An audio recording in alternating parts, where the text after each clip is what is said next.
سب سے ہلکی چیز ہوا ہے. تو ہوا 7 دن 8 راتیں چلی ہے اور ایسے اٹھا کے پٹھا ہے ان کو. قرآن کہتا ہے کأنہم اعجاز نخل خاویہ, کھجور کے تنے جیسے فصلیں کٹی ہوئی پڑی ہوتی ہے نا, ایسے 7-8 ایک ہفتے کے بعد ان کی یہ حالت تھی. فہل تری لہم من باقیہ, اللہ فرماتے بتاؤ ایک بھی ان میں سے تمہیں زندہ نظر آیا کیا؟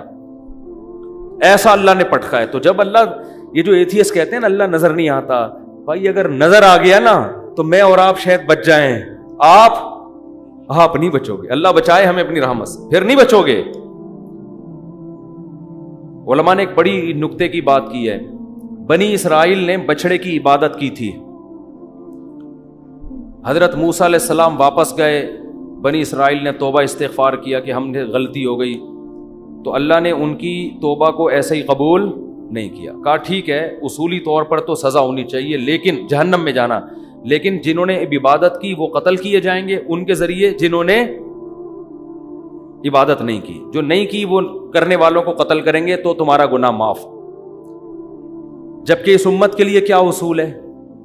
گناہ ہو گیا, چاہے بت پرستی کی, چاہے کچھ بھی ہوا, چپکے سے اللہ سے گڑ گڑا کے توبہ کرو, اللہ کیا کر دے گا؟ معاف. اللہ اس توبہ کے سچے ہونے کے ثبوت بولو نا نہیں مانگتا. بنی اسرائیل سے مانگا جا رہا ہے ثبوت کہ تم سچے دل سے کر رہے ہو, اگر کر رہے ہو تو اپنے آپ کو قتل کرواؤ پھر مانیں گے. جبکہ اس امت مسلمہ میں کیا ہے؟ بس اللہ کے سامنے گڑ گڑا لو, اللہ اس کے ثبوت نہیں مانگتا کہ تم اس توبہ میں کیا ہو سچے. اگر تمہاری نیت, دل کے حال تو اللہ جانتا ہے, دل میں نیت ہے کہ آئندہ نہیں کروں گا بس کافی ہے. کیوں علماء کہتے ہیں کہ اس امت پر جب قرآن نازل ہوا بہت سے لوگوں نے نہ جبریل کو دیکھا نہ اللہ کو دیکھا, مگر وہ پیغمبر کی بات پر انہوں نے یقین کیا. حتیٰ کہ پیغمبر نے یہ کہا نا میں مسجد اقصیٰ سے آسمانوں پہ گیا ہوں, صحابہ نے مان لیا کہ آپ کی زبان سے ہم نے جھوٹ کبھی نہیں. غیب پر یقین, تو اللہ نے کہا تم جب مجھ پہ غیب پہ یقین کرتے ہو تو میں بھی تمہارے ساتھ توبہ میں وہی معاملہ کروں گا جو کیس پر ہوتا ہے؟ غیب پر. تم سے ثبوت بولو بھائی نہیں. بنی اسرائیل کمبختوں نے کیا کیا تھا؟ جب موسیٰ علیہ السلام کو تورات ملی ہے, بنی اسرائیل نے کہا ایسا یقین نہیں کریں گے جب تک اللہ کو اپنی آنکھوں سے دیکھ نہیں لیتے. اللہ نے کہا جب تک مجھے دیکھا نہیں تھا نا, یقین نہیں کر رہے تھے, تو میں بھی تمہاری توبہ کے سچے ہونے کے ثبوت جب تک دیکھ نہیں لوں گا اس وقت تک تمہاری توبہ قبول نہیں کروں گا. جیسے تم ہو ویسے ہی ہمارا بھی تمہارے ساتھ معاملہ ہے. تو جس کو اللہ جتنی بڑی نشانیاں دکھاتے ہیں اس کا معاملہ اتنا ہی کیا ہو جاتا ہے؟ مشکل. تبھی تو قرآن میں آتا ہے کہ جب سورج مغرب سے نکلے گا, حدیث میں آتا ہے, قرآن میں بھی اس کا تذکرہ اللہ نے کیا, اشارہ دیا, حدیث میں تفصیل ہے کہ ایک وقت ایسا آئے گا کہ اللہ سورج کو کہاں سے نکالیں گے؟ مغرب سے. اور وہ مغرب سے نکل کے جب زوال تک پہنچے گا تو دوبارہ مغرب میں ڈوب جائے گا. اب یہ بات اسلام کے علاوہ کوئی بھی نہیں کرتا. تو جب دنیا میں یہ نشانی ظاہر ہوگی تو اسلام کی حقانیت کا ایک بہت بڑا ثبوت دنیا کے پاس آ جائے گا, کیونکہ سائنس کی دنیا میں اس بات کا امکان 1% بھی نہیں ہے. کیونکہ سورج کا مغرب سے نکلنے کا مطلب کیا ہوا کہ زمین الٹی گھومے گی, اور سائنسدان کہتے ہیں الٹی گھومنا تو دور کی بات, زمین کی سپیڈ میں تھوڑا سا فرق آ جائے نا تو ہم سارے جیسے ایک لٹو پہ گھوم رہا ہو اور وہ گاڑی میں سپیڈ سے جا رہے ہوں اور بریک لگ جائے تو سارے کھڑکیوں سے باہر ہوں گے کہ نہیں ہوں گے؟ ہے بھائی, کار کی اتنی سپیڈ نہیں ہے جتنی کس کی ہے؟ زمین کی. زمین اتنی سپیڈ سے گھوم رہی ہے, یہ رک گئی تو ایسا نہیں ہوگا کہ ہم آرام سے یہاں بیٹھے رہیں. آپ سب اپنے سسرال پہنچ چکے ہوں گے اس میں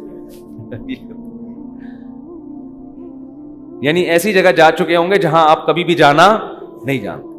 سالوں سے گلے مل رہے ہوں گے, آپ سسر کے پاس آ کے بیٹھے ہوئے ہوں گے آپ. یعنی ایسی ایسی جگہ آپ کو زمین پہنچا دے گی جہاں آپ کبھی بھی جانا نہیں چاہتے, اور الٹا گھومنا شروع ہو جائے پھر تو بالکل ناممکن. لیکن اللہ کو ہر چیز کی قدرت ہے. حدیث میں آتا ہے سورج کہاں سے نکلے گا, لیکن یہ اتنی بڑی اسلام کی حقانیت کی نشانی دنیا اپنی آنکھوں سے دیکھے گی کہ اس کے بعد اسلام ماننے کے علاوہ کوئی آپشن, کوئی چارہ نہیں ہوگا. لیکن قرآن کیا کہہ رہا ہے؟ توبہ کا دروازہ بند کروں گا میں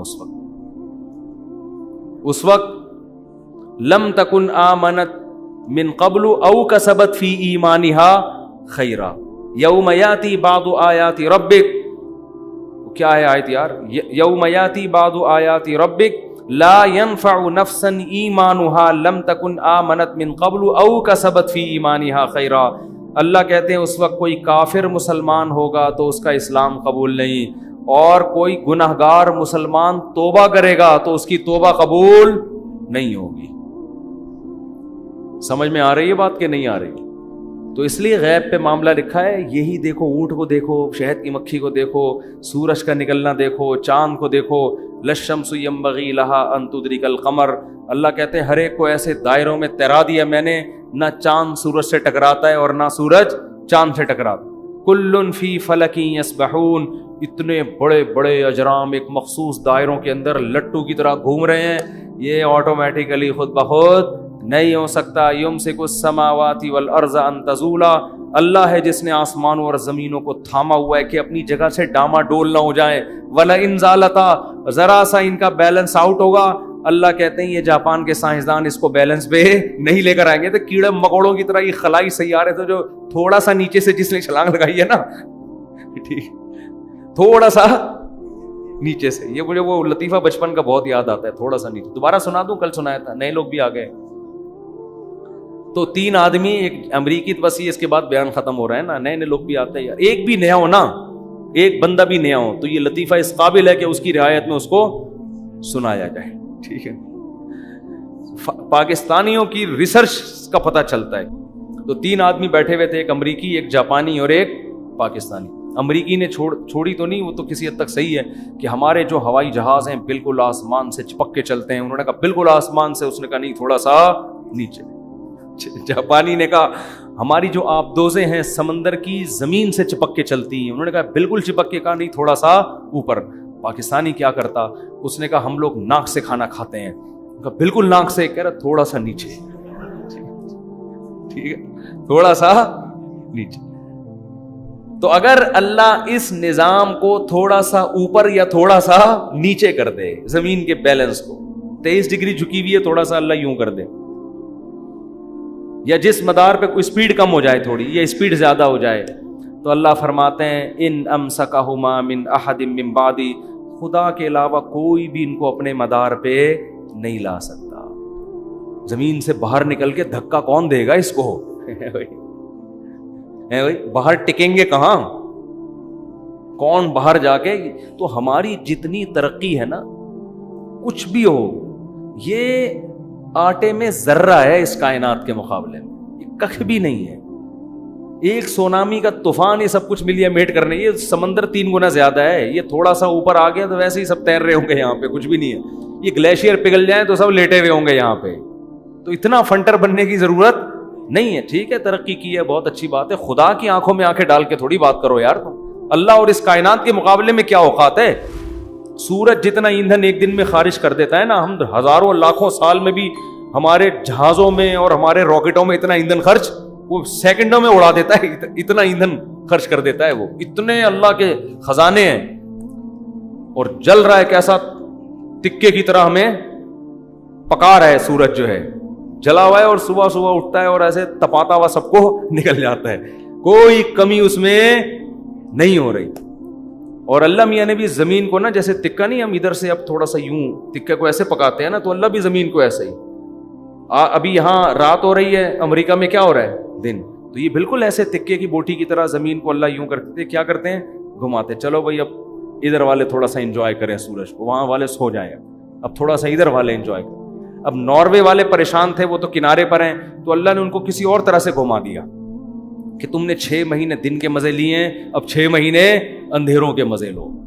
اور ادھر والے روشنی میں آ جائیں گے 6 مہینے کے لیے جب ادھر اندھیرا ہوگا، اور جب ادھر روشنی ہوگی 6 مہینے کے لیے ادھر کیا ہو جائے گا. ہر لحاظ سے زمین کو نا بڑے طریقے سے سورج کے گرد بالکل جیسے تکا پکانے والا، سوراب گوٹ کی بوٹیاں پکانے والا نہیں، ادھر سے، اور مرغیاں جیسے انڈے کو سے رہی ہوتی ہیں ادھر سے، اب تھوڑا سا ادھر سے اور چوزا نکل آتا ہے. تو یہ بھائی خود بخود کوئی بھی سسٹم نہیں ہے. ذالک تقدیر العزیز العلیم. قرآن کہتا ہے زبردست غالب بادشاہ ہے جس کو ہر چیز پر قدرت ہے، العلیم جس کے پاس علم بھی ہے کہ کس وقت کس کو کہاں سے تپانا ہے، ٹھیک ہے نا، کدھر سے گرم کرنا ہے، کدھر لائٹ پڑنی چاہیے، کدھر اندھیرا ہونا چاہیے، کدھر گرمی ہونی چاہیے، کدھر سردی ہونی چاہیے، پورا سسٹم ہے یہ. تو اس کے بعد بھی کوئی خدا کا انکار کرے گا اور خدا کی مان کے نہیں چلے گا تو اللہ کو یہ حق بنتا ہے کہ اس پہ غصہ کرے اور اپنے غضب کے اظہار میں اس کو جہنم کی آگ میں ڈال دے. اللہ ہم سب کو اس آگ سے محفوظ رکھے.